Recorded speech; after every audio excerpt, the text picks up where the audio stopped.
పెళ్ళైనా పండగైనా వేడుక ఏదైనా పట్టుచీరల ప్రత్యేక వేదిక వారాహి సిల్క్స్. సాంప్రదాయానికి సౌందర్యానికి వారధి. కోసం ఎంత జాబ్ సాక్రిఫైస్ చేసి నాకు ఎంత నా వెనకాతలు ఎంత డెడికేషన్ గా తిరుగుతున్నాడు కాబట్టి మా డాడీని మళ్ళీ అందరి ముందు ఒక మంచి గుర్తింపు ఉండాలన్నది ఒక కసితో చేసిన పని సార్ ఈ రోజు నితీష్ కుమార్ రెడ్డి. మీకు అంటే యాక్చువల్లీ నితీష్ సెలెక్ట్ అయిన వెంటనే ఫస్ట్ అంటే తను మీకు షేర్ చేసుకున్నారు, తర్వాత పెద్దవాళ్ళ దగ్గర నుంచి ఎవరి దగ్గర నుంచి కాల్ వచ్చింది? అంటే కంగ్రాచులేట్ చేస్తూ ఇలాగ ఏమైనా కాల్స్ ఏమైనా వచ్చాయా? రోజంతా కాల్స్ వస్తానే ఉంటాయండి. ఇప్పుడు మనం ఇది ఎలా ఉంటాయి అంటే చేస్తారు సార్, అందరూ చేస్తారు. ఒకరి పేరు చెప్పి ఒక పేరు చెప్పలేదు అనుకోండి మళ్ళీ మాట్లాడతారు, చేస్తారు సార్ అందరూ. ఎందుకంటే ఈ ఇండియాకి వచ్చాడంటే ఎవరు అందరూ వాళ్ళ కోచెస్ కానీ సార్లు కానీ ఆడిన పేరెంట్స్ కానీ, ఇప్పుడు నాతో చాలా మంది పేరెంట్స్ నాతో తిరిగిన పేరెంట్స్ ఉన్నారు, వాళ్ళందరూ ఫోన్ చేసి సాధించేవారు అని చెప్పడం,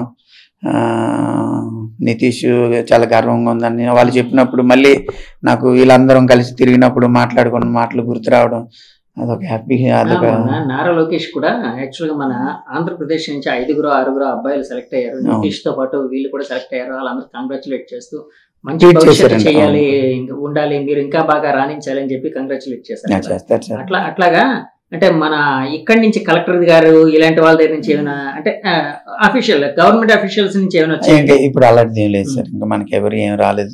అందరూ పేపర్లో కానీ ట్విట్టర్ లో కానీ స్పందించడం, నారా లోకేష్ గారు చూసి పెట్టింది మీరు చెప్పారు కదా, చూశాను సార్. అది అలాంటి పేపర్లను కానీ మనకి డైరెక్ట్ గా ఫోన్లు చేసి చెప్పింది అయితే మాత్రం ఇంతవరకు ఎవరు లేదు సార్.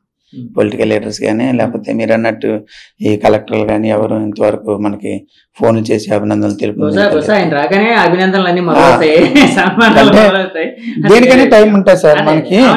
భగవంతుడు ఎప్పుడు ఏది ఇవ్వాలో అంతవరకు మనం కూడా చూస్తూ ఉండాలి, అప్పుడు మనకి ఏది ఇవ్వాలనేది అప్పుడు ఇస్తారు సార్. ఇప్పుడు యాక్చువల్ గా అంటే క్రికెట్ అనగానే ఒకప్పుడు గాడ్ ఆఫ్ క్రికెట్ సచిన్, తర్వాత ఇప్పుడు king Kohli.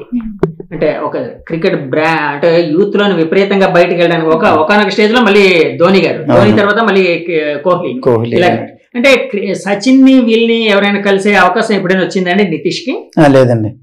Sachin Tendulkar master blaster Tendulkar కలవలేదు సార్, సార్ని కలవలేదు. ఏమో కలిసి రోజు వస్తుందేమో, ఎందుకంటే ఇప్పుడు ఎలాగా ఇండియా టీంలో ఉన్నాడు కాబట్టి ఎప్పుడైనా ఎక్కడైనా కలుస్తారేమో తెలియదు, కానీ కలిస్తే ఇంకా ఆడి జీవితం ధన్యమైనట్టే. ఇప్పుడు తన ప్లేయర్స్ కో ప్లేయర్స్ ఎవరు సార్? అంటే కొంచెం పేరున్న వాళ్ళు ఎవరు ఉన్నారండి, మీకేం గుర్తుందా? అంటే మీకేం తెలుసా? ఎవరు సార్? అంటే ఇప్పుడు SRHK కదా 6 crores రిటైన్ చేసుకున్నారు, వాళ్ళే కదా రిటైన్ చేసుకున్నారు. కో ప్లేయర్స్ ఎవరెవరండి పెద్దవాళ్ళు? ఇప్పుడు SRH లో ఉండదండి, SRH కామెంట్స్ ఉన్నారు. తర్వాత నట్టు అంటే చాలా ఇష్టం సార్ నితీష్ కి. నట్టుని వదులుకున్నారు SRH ఈసారి, భువనేశ్వర్ కుమార్ ని నట్టుని. నట్టుబాయ్ అంటుంటాం సరదాగా. చాలా మంచి ప్లేయర్ సార్ నట్టుబాయ్ మాత్రం. నితీష్ అంటే ఇష్టం. నేను కూడా యాక్చువల్ గా మా ఇద్దరికి లాంగ్వేజ్ ప్రాబ్లం, అతనికి తెలుగు రాదు, నాకు తమిళం రాదు, కానీ మేమిద్దరం మాట్లాడుకుంటాం వచ్చి రాని భాషలోని అలాగా మాట్లాడుకుని. వాళ్ళిద్దరూ మాత్రం మాకు SRH నుంచి వెళ్ళిపోవడం చాలా బాధగా ఉంది. కొత్త ప్లేయర్స్ వచ్చారు, వాళ్ళందరితో నితీష్ కి కూడా బాగానే ర్యాంప్ ఉంది. SRH నుంచి వెళ్ళిపోయినా ఇంకో దాంట్లో ఎక్కడో ఉంటారు కలిసి, అంటే వీళ్ళు వాళ్ళు రైవల్స్ గా ఆడే అవకాశం కూడా అయితే ఉంటది కదండి ఎక్కడో దగ్గర. సో ప్లేయర్స్ అయితే ఎక్కడో మారుతూ ఉంటారు. అవును. సో కాదండి, ఇప్పుడు IPL లో కూడా మనవాడు చాలా బాగా ఆడుతూ ఉన్నాడు నితీష్. సో IPL అనగానే మీకు బాగా నచ్చిన ప్లేయర్ ఎవరు IPL లోని? విరాట్ కోహ్లీ సార్. కోహ్లీ సమస్య. నాకు మా అబ్బాయికి ఒకరే హీరో, నేను విరాట్ కోహ్లీ అభిమాని, నితీష్ విరాట్ కోహ్లీ అభిమాని. నేను ఇద్దరు విరాట్ కోహ్లీకి వీరాభిమాని సార్. ఇప్పుడు విరాట్ కోహ్లీతో ఆడినప్పుడు మీ ఫీలింగ్ ఎలా ఉందండి? కాదు, ఎవ్రీ మూమెంట్ మీరు ఏం చేశారు అంటే టీవీ ముందు చూస్తూ ఎలా ఫీల్ అయ్యారు ఫీలింగ్? ఎందుకంటే మీకు హీరో, ఆయనకి హీరో. నిజం చెప్పనా సార్, నేను ఆ టీవీలో వచ్చినప్పుడు చూడలేకపోయింది సార్. అది నేను ఎందుకు కళ్ళంటే నీళ్లు కమ్మి తుడుచుకున్నప్పటికీ నిజం చెప్తున్నాను సార్. అందరూ నేను ఆనంద బాష్పాలతోనే, అంటే ఎప్పుడైతే విరాట్ కోహ్లీ ఉన్నాడో నితీష్ వెళ్తున్నాడో అప్పుడే నాకు కొల్లంటే నీళ్ళు తిరిగి ఇంకా ఎమోషనల్ అయిపోయి నేను ఇంకా అడుగుతున్నాను నితీష్ వచ్చాడు అనేసి.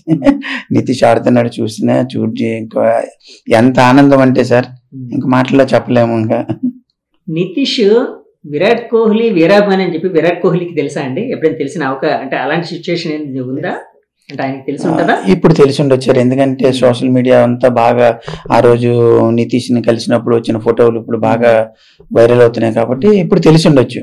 అందుకే నితీష్ కుమార్ కి మంచి క్యాప్ ఇచ్చినప్పుడు కూడా మామూలుగా ఏదో క్యాప్ ఇచ్చేసి వెళ్ళిపోకుండా ఇంపార్టెంట్ ఏదైతే ఆ లైఫ్ కి ఉపయోగపడే మాటలు 4 మాటలు మంచి మాటలు చెప్పారు. అది మనతో షేర్ చేసుకునే కాదు, నేను సోషల్ మీడియా మీ అబ్బాయి మీతో షేర్ చేసుకోవడం లేకపోతే మీకు తెలిసినవి అదే సార్. అది మనకి దాన్ని ట్రాన్స్లేషన్ చేయాలి, హిందీలో మాట్లాడాను కదా ఇంగ్లీష్ లోనే. అంటే నీకు ఈరోజు ఏ స్థాయి నుంచి వచ్చావు, ఎంత కష్టపడి వచ్చావో నీకు తెలుసు, నువ్వు బాగా ఆడాలి, దేశానికి మంచి పేరు తేవాలి, ఏదో వచ్చాను వెళ్ళిపోయాను ఎంజాయ్ చేశాను కాకుండా లాంగ్ పీరియడ్ నువ్వు ఇండియాకి ఆడాలన్నది అందులో నాకు అర్థమైంది సార్. అదే ఆ విషయాలు అయితే ఆయన కోహ్లీ మంచి అది చాలా ప్రౌడ్ మూమెంట్ సార్ అది మాత్రం. సో నితీష్ రాగానే మీరు చేసే పని ఏంటండి? ఏముంది సార్, బ్యాక్ ఎప్పుడు వస్తున్నాడు ఇంకా తెలియదు సార్, ఎందుకంటే ఈ జనవరిలోనే రావచ్చు సార్. జనవరి పండగ ఏమో రావచ్చు అనుకుంటున్నాం, ఎలా ఉంటది ఇంకా షెడ్యూల్ తెలియదు. సో రాగానే మీరు చేసే పని ఏంటి?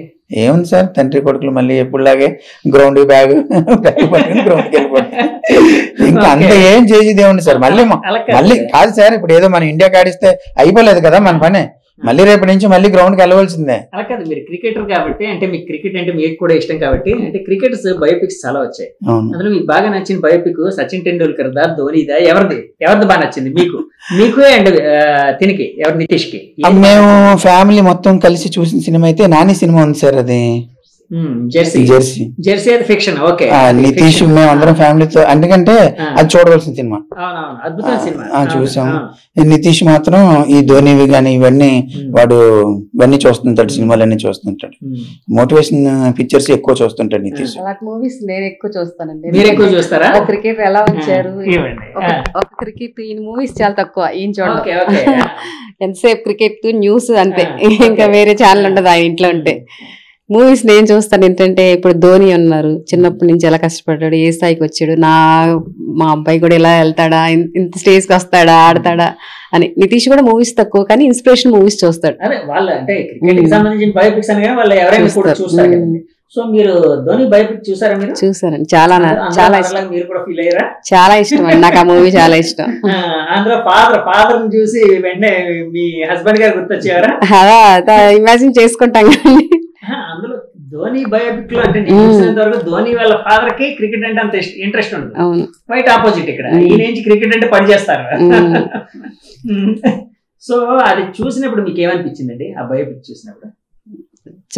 తను కూడా చిన్న స్టేజ్ నుంచి వెళ్ళారు కదా, గ్రౌండ్ మ్యాన్, వాళ్ళ ఫాదర్ గ్రౌండ్ మ్యాన్ కదా, గ్రౌండ్ మ్యాన్ కష్టపడి ఇలా వెళ్ళారు. ధోని రైల్వే జాబ్ వచ్చినప్పుడు దాన్ని వదులుకొని క్రికెట్ లో వెళ్ళాలని, ఇవన్నీ చూసినప్పుడు చాలా అసలు యాక్చువల్ ధోని స్టోరీ నాకు అప్పటి వరకు తెలియదు, అది చాలా సార్లు చూసాను ఆ మూవీ. ఇంత కష్టపడి వెళ్ళారు కాబట్టి ఇప్పుడు ఈ స్టేజ్ లో ఉన్నారు. మా అబ్బాయి కూడా ఒకసారి ఈ స్టేజ్ లోకి రావాలి అని అనుకుంటాను ఎప్పుడు, ఆ మూవీ చూసినప్పుడల్లా అలా అనిపిస్తుంది. పేరెంట్స్ గా మా అబ్బాయి బయోపిక్ కూడా తీసే రోజు రావాలి తప్పేం కాదు, తప్పు అంటే ఆ ఇది ఉంది, ఆ టాలెంట్ ఉంది కాబట్టి అలా అంటే ఆ స్టేజ్ కి వెళ్ళాలని కోరుకోవడం తప్పేం కాదు కదా. అలా ఎప్పుడైనా కోరుకుంటున్నారా? ఓకే, ఏంటి ఇప్పుడు నితీష్ సరే జనవరిలోనే ఎప్పుడో వస్తాడు కదా, ఇప్పుడైతే తను ఆడే ప్రతి మ్యాచెస్ మీరు చూస్తూ ఉన్నారా? చూస్తాను. ఎప్పుడెప్పుడు మాట్లాడుతూ ఉంటాడు నితీష్ మీతోని? మ్యాచ్ కి వెళ్లే ముందు కాల్ చేస్తాడండి కంపల్సరీ. మ్యాచ్ కి వెళ్లే ముందు అంటే ఫాదర్ మదర్ ఇద్దరితో మాట్లాడతారా అండి? కాన్ఫరెన్స్ కలా ఇద్దరం ఒక చోటే ఉంటాం కదండి, కలిసే ఉంటారు కాబట్టి కాల్ చేస్తాడు. ఆల్ ది బెస్ట్ చెప్తాను ప్రతి మ్యాచ్ కి వెళ్లే ముందు.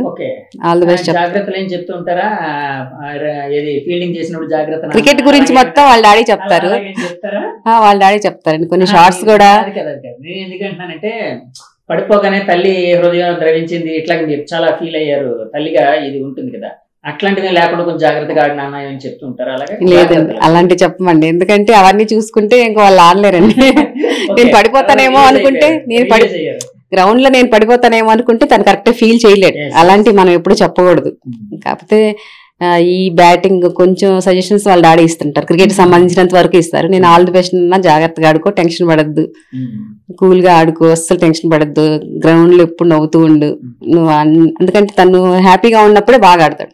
ఏదో మైండ్ లో కొంచెం డిప్రెషన్ లో ఉన్నా చేసినా మైండ్ కాన్సన్ట్రేషన్ ఉండదు కదా. నేను అది చెప్తాను, క్రికెట్ లో ఇలాగ ఆడాలి అలాగ ఆడాలి సజెషన్స్ మాత్రం వాళ్ళ డాడీ ఇస్తుంటారు. నితీష్ కి క్రికెట్ కాకుండా ఇంకే హాబీస్ ఉన్నాయండి? ఇంకేమైనా హాబీస్ ఉన్నాయా? బయటికి ఎక్కువ వెళ్ళని చెప్తున్నాను కానీ మాక్సిమం ఎక్కువ రెస్ట్ తీసుకుంటాడు. ఇంకేంటంటే గ్రౌండ్ అంతే, జిమ్, గ్రౌండ్, ప్రాక్టీస్, ఇవే షెడ్యూల్. ఇంక ఎక్కడికి రమ్మన్నా రాడు. అమ్మమ్మ వాళ్ళ ఇంటికి వెళ్దాం అంటే ఇంక అసలు నా షెడ్యూల్ నేను క్యాన్సిల్ చేసుకొని తప్పించి తను ప్రాక్టీస్ మానే ప్రసక్తే లేదు ఇంకా, అంతే.